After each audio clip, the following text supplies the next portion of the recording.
Welcome to Q Automation Hub. In this video, we will see what are strings in Java. And the first point is string is a sequence of character. So when we initialize a string, say for example, string tutorial equal to code Java. Okay, so we have to give the values of a string inside a double quotes. Okay, so this will get stored in the Java memory like below. Like say for example the values that we are giving inside the double quotes, right? Each character will get stored to an index. Okay, so C will get stored to 0th index, O will get stored to first index, R will get stored to second index, and even the space will occupy a separate index in the memory. Okay, and this is how it gets stored, and that's why it is called as a sequence of character. Okay, and the second point is string is a class. This is not a data type, it is a class in Java, and we need to create an object for the string to access all the methods in a string class. Okay, say for example the string tutorial, right? Tutorial is the object for this class now, string class. Okay, and using this tutorial object you can access all the methods that are available inside the string class. Okay, and the third point, ways to create a string in Java. So you can create an object like how we create for a class. So string is a class, so we gave that, and we are putting the object here, and we are doing the memory allocation using the new keyword, and we are just passing that inside the constructor, the values. So creating objects explicit. So this is the string value that we are passing inside the parameter. Okay, and this is a way of creating explicitly, and this will get stored inside the heap memory and not in the string constant pool. Okay, but here the second way, right? So how you create this tutorial equal to, so similarly we are giving like string literal equal to some value, and here this is called as a string literal. Okay, and here the compiler itself creates an object for you. Okay, so normally we go with this string literal, we won't create an object like in the first way. So you have to know the difference between these two things. So the first way will create the space in the heap memory, but the string literal will get stored inside this string constant pool. Okay, let's see an example now. So I have created a class called string demo, and we will create a method here, public static void string method, and let me create a string called tutorial here equal to, and I will assign the value as core Java inside the double quotes. Okay, so now this object holds this value. Okay, and this will get stored inside the string constant pool. How it will get stored, each character will get assigned to an index. Okay, so this C will get assigned to 0th index, O will get assigned to first index, and even the space will occupy a separate index. And now always the index starts from 0. Okay, so it goes till 8, right? So the length of this string should be 9. Okay, so how you will get that one? So let us print that length using this object, right? You can access a method called length that is available inside the string class. Okay, so now if I call this method inside the main method, and if I run this program, you can see the length of the string should be 9. Okay, so it starts from 0 and ends at 8, so the length will be 9 now. Okay, so you can see the length is being displayed as 9. So this method comes from the string class. Okay, so if I open this declaration, you can see it goes to the string dot class that is available in the java.lang.package, and here this method only returns that value. Okay, so you have several methods here. You can see is empty, caret, first in using the index you can get code pointer and equals method. So everything is available inside the string class. So that's why I told the string is a class, and you have to create an object to access all that method. Okay, so this tutorial is an object now for the string class, and here if I uh, see, you can see all the methods that are available inside the string class, right? It's being displayed here. So you can access any of this method and you can do the operation that you want. Okay, so we will see that later in this video itself, all these methods, what are the main methods that we use in real time. Okay, and the third thing what we saw is we have two ways to create the string, right? So the first way is the first way to create is by creating an object. Okay, so I will create an object explicitly now using the new keyword. I will allocate the memory, and let me pass some value inside this one. Okay, so explicit value has been added. Okay, so this is one way of creating it, and this will get stored in the, it stores in the heap memory. Okay, so when you create an string object in this way, you are explicitly creating an object for the string class, and it gets stores in the heap memory. And the second way is is called as a string literal. Okay, that is called as a string literal. And how do you create, similar to the tutorial object how you created, so we will create an object called literal obj equal to, just assign the value here. Okay, so literal value has been created, something will give it, has been added. Okay, so this is the second way, and it this gets stores in the string constant pool. Okay, so this is the difference between the first way and second way, and both will get created. And you can see, using this object also you can access all the methods that are available inside the string class. Okay, and using this object, literal object also, you can access all the methods. Okay, but the way that is getting created is different, and mostly in the real time in industry standard, we used to go for the string literal, as the compiler itself creates the object for you. So this is an extra effort, right? So we used to go for the string literal always. Okay, so this is the difference between the string literal and the object that we are creating explicitly.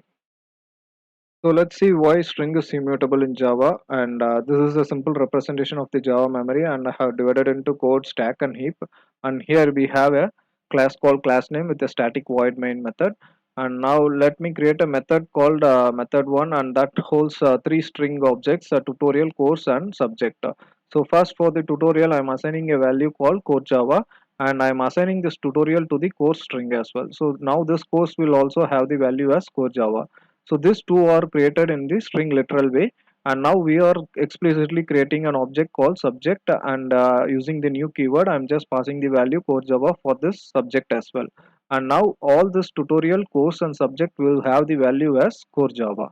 Okay, and let me create an object here in the static void main method, and using that object I'm calling this method one. So when I run this program, the class loads and the main method will get added to the first frame of the stack here, and the object will be created in the heap, right? And now this method will get called, since we are calling using this object.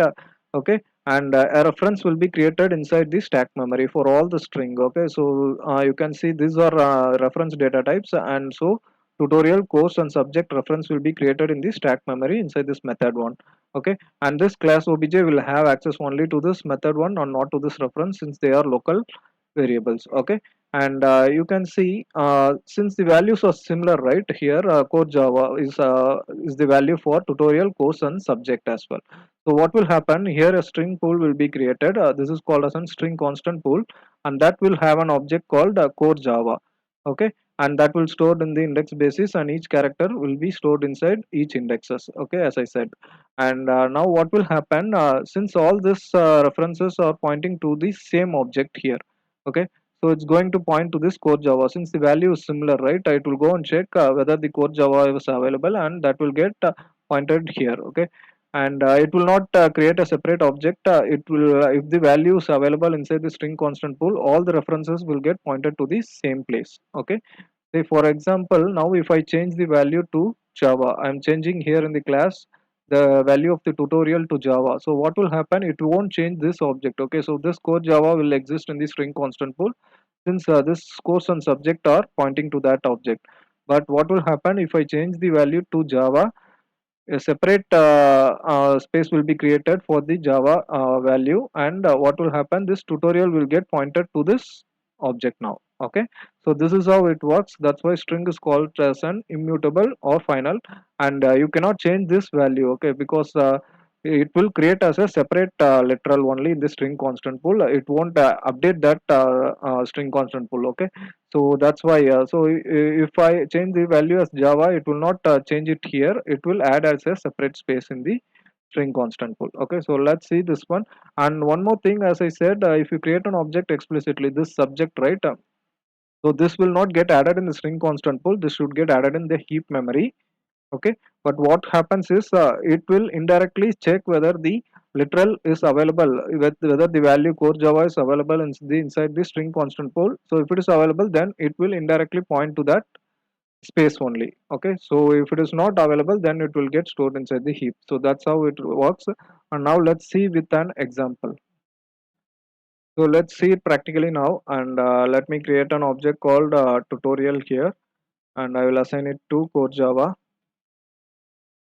and I am creating another string object called course. and let us assign this tutorial value to this course object. Okay, so and we will create another object explicitly using the new keyword, and let me pass the same value here as core Java. Okay, so all these three objects now holds the value as core Java, and let's check the hash code details of these three objects. So how you get the hash code details? Just you need to call the hash code method that is available inside the string class. Okay, and we will call for the other two objects as well. So I'm calling using the course object, and I'm calling using the subject as well. Okay, so now if I run this program, you can see, as I said, it is pointing to the same object only in the string constant pool, right? So you can see the hash code also, it's similar. Okay, so it will create for this one. Okay, so once it creates the core Java, right, it will get created, and it will get cached in the string constant pool, and once the other objects also has the same value, it will directly point to that literal. Okay, it will not create a separate object in the string constant pool. So that's how it reuses the cached objects that are available in the string constant pool, and it is also good for the memory management. Okay, so that's how string works. And if I change the value of this tutorial, right, string tutorial to Java. Okay, so now you can see the hash code. Sorry, we have already assigned. So I'm reassigning the value of tutorial to Java. And if I run this program, you can see the hash code will change for the tutorial, but for the course and subject, it looks same. Okay, so as I said, when you create an object explicitly, it will get created at the heap memory, but it indirectly points to the string constant pool since the value core Java is available in the string constant pool. Okay, so that's why even for the subject, the hash code is similar. Okay, but for the tutorial, since we changed to Java, it is pointing to a separate hash code now. So these are some points that we need to note it down when we are talking about the immutable concepts. And the first one is the JVM stores all string objects in a separate memory called string constant pool and reuses objects from the cached pool. So this we have seen with an example. So we have assigned the core Java value to this tutorial object, and this reference gets pointed to the core Java object that is available in the string constant pool, right? And once after that one, we have two reference course and subject that also has the same value as core Java. So what it does, it reuses the object from the cached pool, right? So it doesn't create a separate object in the string constant pool, it is reusing. Okay, so it reduces the memory, and its performance also it's really good, and it is reusing from the cached pool. Okay, so when you change the value of that object, then it will not change the value directly there. So that's why it is immutable. Okay, so in the object, it will not change. It will create it as a separate object in the string constant pool. Okay, so this is Java got created separately, and this course and subject were pointing to this core Java only. Okay, that is available in the cached pool, right? So that is why string is immutable, and that is the first point which we have already seen. And the second point is they are thread safe. Okay, so why it is thread safe? As we know, all immutable objects cannot be modified by anyone, right? After its creation, so which makes every immutable object thread safe by default. Say for example, if you are trying to change this value of this tutorial, right? If it change the core Java that is available in the string constant pool. Then when you are trying to access this course and subject from other thread, so it is not thread safe at that time. But here the core Java, it doesn't get changed, right? If you change the value of tutorial, that created as a separate object in the string constant pool, and this course and subject were pointing to the core Java only, that will not get changed in the string constant pool. So that's why it is thread safe. Okay, even if you one thread is changing the value of this tutorial, the other thread is trying to access this course and subject, there's not going to be any kind of issue with the application. Okay, so that's why it is thread safe by default, since it is immutable. Okay, and the third point that we need to see, it's very secure. In case of every application, we need to pass all several secrets like username, password, connection URLs will be passed as a string object. Okay, so that's why it is not able to change, right? So we used to pass every secret objects in form of string. okay, in all the applications. Say for example, even strings are used in the Java class loading, and make sure correct classes is getting loaded. So let's see an example on that one. So now let me use this method to load this class. Okay, so for example, let me give this same class which we have created now. So there you can see it is getting passed as a string, right? So if you come to this, okay, so dot string demo. So this is the class name that we have created, right? And you need to throw the declaration, since if here also you have to throw the declaration.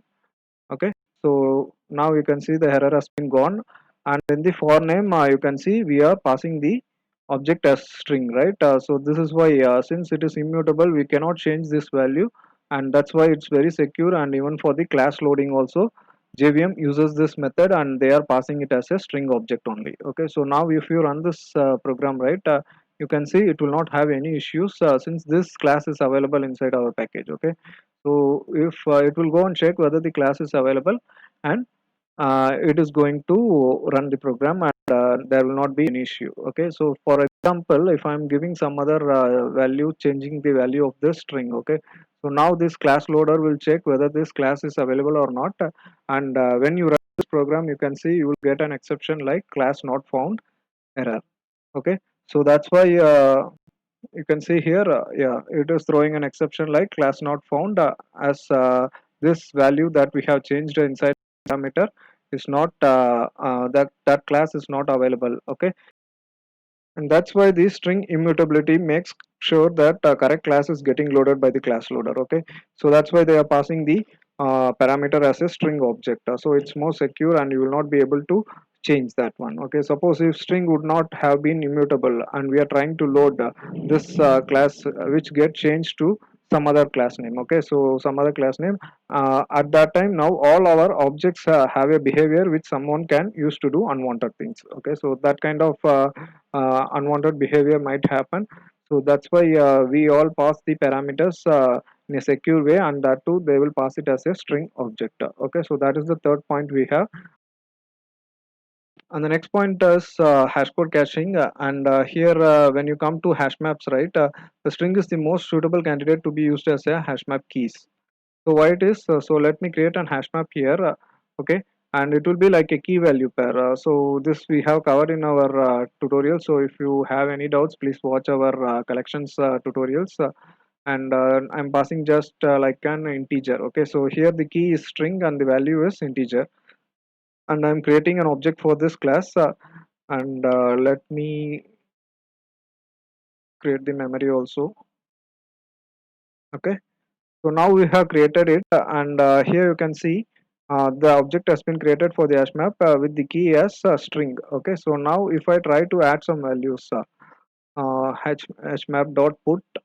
Okay, and the string, let me give it as age, and I will give the value as 30 or something.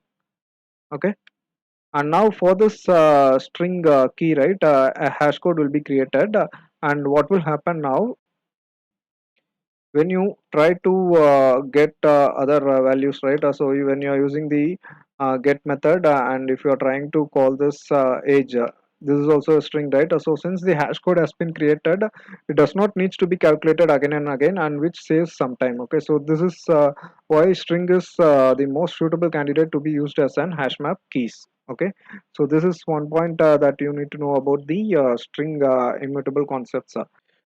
Okay, now let's see what are the methods that are available in the string class. So the string class contains several methods, and these are some methods which I have displayed here, and these are some most commonly used methods in our programming. Say for example, if you want to concatenate two strings, you have two strings and you want to change it to a single string, then you have to use this concat method. And equals, it helps you to compare the values of two string whether it is same or not. Okay, and this caret method is like, it returns the character present in the specified location. So if you give an index, it will get you the character that is available in that specified index. And here you can see length, that returns the size of the specified string which we have seen before. And replace, if you want to replace some value in the string, then you can use this replace method. And these are some methods which most commonly used in our programming, but I will explain few methods with an example now. Okay, now we will concatenate two strings. So first, say like, for example, you have an string called automation. Okay, so which is string 1 equal to automation, and the second string that you have is called demo. Okay, now if you want to concatenate two strings, right, you can store it in a separate string. So for example, you can create another string 3, and okay, now let's concatenate the string 1 and string 2, and we'll store it in string 3. So string 1 dot concatenate string 2, and let us print the string 3 now. Okay, what is the string 3 value? It should be automation demo. So let's run this program, and here you can see we didn't call this method. Let me call this method.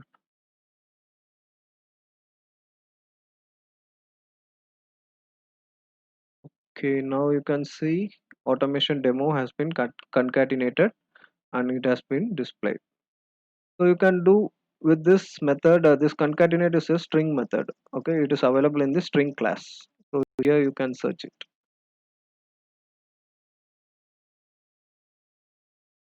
So this is the method that we are using now. Okay, and now let's do it in a different way.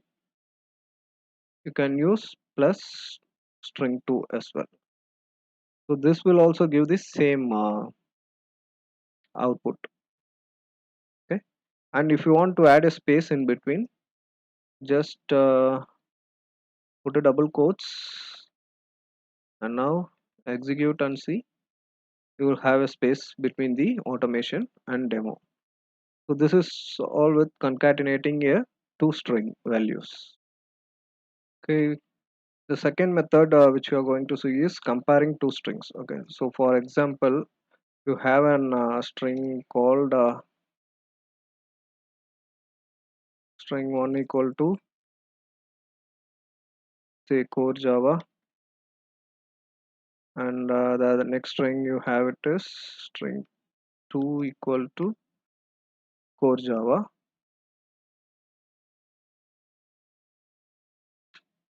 And now let's store this. Okay, you should not give any space here.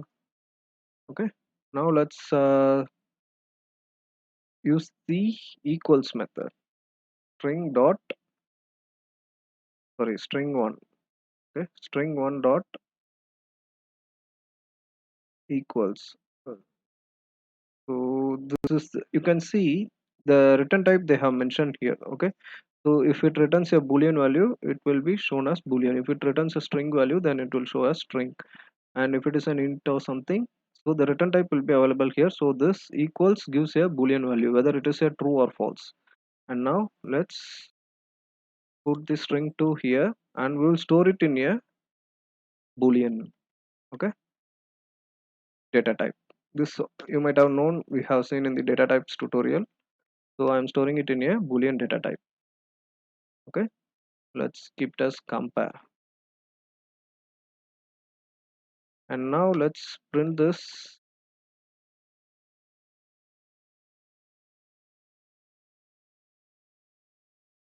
compare value, whether it is true or false. So both are same, so it should return true. Now I'm running this program, and oh sorry, I'm not calling the new method. I could have explained the same method itself. Okay, now let me give you, so you can see it gives true. For example, I'm changing this to caps. Okay, and this Java also I'm changing to caps. Let's run now. It will give it as false because the caps is different. Okay, in string 2 this is full of small letters and this is in caps. Now for that also you have a method in string. So equals, you can see equal ignore case. Okay, so if you don't want to see the capital or smaller letters, then you can give ignore case, and here you can pass your string value. And now let's run this program. It should give true. Okay, so now it will not it will ignore whether it's caps or small, it will not see, but the value should be same. Okay, but if you are changing the value somewhere here, code Java beginners or something, then these two values are different. So now also it will throw the return value as false. So this is about comparing two strings in using string method. Okay, now the next method we'll see what to take a specific character from a string. Okay, so I said, right, a string is a sequence of character, so it will store each character in separate indexes. So if you want to take a separate character, what we'll do, let's create a string here, string value equal to training. And now if you want to take the second index of this string. Okay, what is the second index?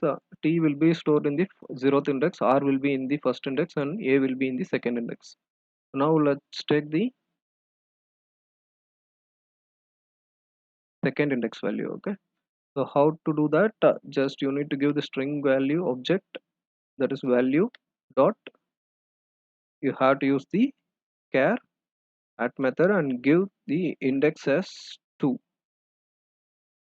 So now let's run this program, and you can see in the console it displayed 8. So if you want to display the first character, that is in the first zeroth index, and now let me run this program. You can see it will give the character T. So this is with respect to the char at method. Okay, so this is the char at method in string class. And the next one is to get the specific index in a string. So for that I have created a method, and now let's give the same string value here, string value equal to uh, okay, let's give some other value here, automation. Okay, and now let's print use that index of method. So for that you need to give value dot index. You can see here, if you give the character it will give the index. So this m, we will print it 0 1 2 3 fourth index, right? So just give the value of that m inside single quotes you need to give. Okay, so you want the index of this m character. Now let's print. Yeah, here it gives the fourth. So 0 1 2 3, and fourth index we have this m character. So this is one method, we have it in string. And okay, now the next method will try to replace a value in a string. Say for example I have a string value equal to automation demo, and now if I want to change this automation to QA automation, so let's see how we can change it. Let's give another okay, let us give the same value. Let's change this replace method. We have to use this replace method, and here you need to give what is the value that you need to change. I need to change automation, correct? So this automation I need to change QA automation. So now let's print the value here, and you can see the value Q automation demo will now. Okay, let me change it.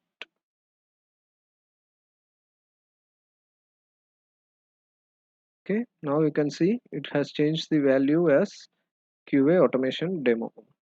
Okay, so that's how we can replace a word in any string. So for this we use this replace method. So the next one we have is substring value that we can take it in a string. So for example, you have a string called training, and here if you want to take the this word alone, okay, rain, this word alone, if you want to take it, how we will do it? Let's print that value itself directly. Value dot, you have a method called substring.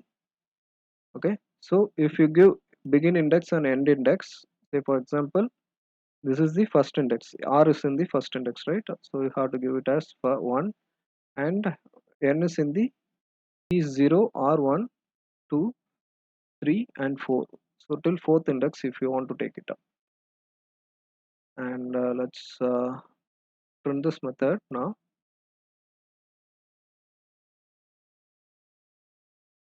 Okay, you have to give 5. So till n you need, right? So you need to give 5. And here you can see from the training it took the rain value alone. And if you want to take the complete thing, then just give. So here you can see you have several substring method, right? Substring. So if you are giving the integer begin index alone, begin index is say for example 1, then it take the entire word till end. So you will get it as raining. So this for this you can use this substring method. And the next one is to split a value from a string. Okay, say for example if you have two strings and there is a delimiter between the strings, then if you want to split the value, that you can do it with this split method that is available in the string. Okay, so for example you have a string value as training Java concepts. Okay, so this is the value that you have it in the string. And now you want to split the string, you have to store it in an array. Okay, so when you put a delimiter, right, now you have the space here, so the space is the delimiter now. And if you split the string, the complete word, this will come in the first index of the array, string array. This will come, sorry, this will come in the 0th index of the string array. This will come in the first index of the array, and this will come in the third index of the array. So you have to store it in your string array. String array is nothing but similar to an integer array, just you have to put the square brackets and give some value object. And here you have to split the string, so you have the split method. Okay, then you need to give the regex. So the regex is nothing but the delimiter. Now we have space between this two strings, right? So you have to give a space here inside double quotes, just give the space here. And now let's print the first index of this array. Okay, so this is the array, right? It got splitted here and it got stored inside this array into three words: training, Java and concepts. So training will be in the 0th index, Java will be in the first index, and concepts will be in the second index. So we'll print one by one. And now let me change here as first index and second index. Let us print this split string method. And you can see it printed the 0th index, which is the training, and it's printed the first index, which is Java, and the second index. So this got splitted into three words based on this delimiter. So for example, if you have underscore here, okay, instead of the space you need to give underscore. And now if you run this program, you can see it got printed. Okay, even any values when the regex is something like, you can give anything. If you have a slash or something, then you need to specify the slash here, that's it. So this method will be useful when you are writing the code in your automation framework, or development as well. Okay, so this is called split string method. And now let's see changing the case of a character, sorry, string value. Okay, so for example, I have a string value called automation, and now let me print this value dot. If I want to print change this complete string into an uppercase, then you can use this uppercase method. Okay, so let me run this one,